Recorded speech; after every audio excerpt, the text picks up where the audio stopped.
ফের গোপন খবরের ভিত্তিতে যোগেন্দ্রনগর রেল স্টেশন থেকে বিহারের দুজন পাচারকারীকে প্রচুর সংখ্যক গাঁজা সহ আটক করেছে পূর্ব থানার পুলিশ।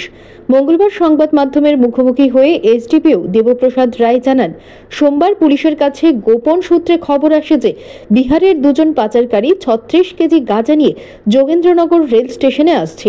সেই মোতাবেক পূর্ব থানার ওসি রানা চ্যাটার্জির নেতৃত্বে একদল পুলিশ যোগেন্দ্রনগর রেল স্টেশনে অভিযান চালিয়ে এদেরকে 3টি ট্রলি সহ আটক করে থানায় নিয়ে আসে।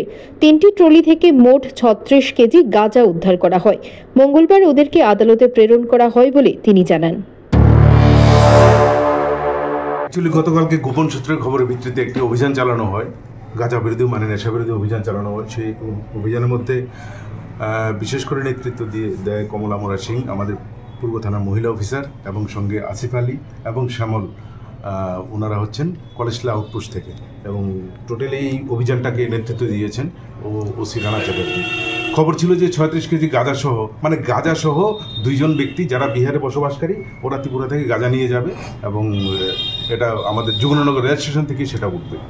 তো সেই অনুযায়ী প্লেন ক্লথে একটা টিম বসানো হয় এবং ঠিক 3টা, সাড়ে 3টা, 4টার দিকে ওরা তখন আসে যোগেন্দ্রনগর স্টেশনে। আসার পর তাদের কাছে কতগুলি লাগেজ পাওয়া যায়, যে লাগেজগুলি খুলে চেক করে ওদের কাছ থেকে 36 কিলোগ্রাম গাঁজা পাওয়া যায়, 8টা প্যাকেট সহ, এবং ক্যাশ 3000 টাকা, এবং মোবাইল ফোন আছে, 2টো মোবাইল ফোন। অ্যাকর্ডিংলি এনডিপিএস অ্যাক্টের উপর একটি কেস হয়।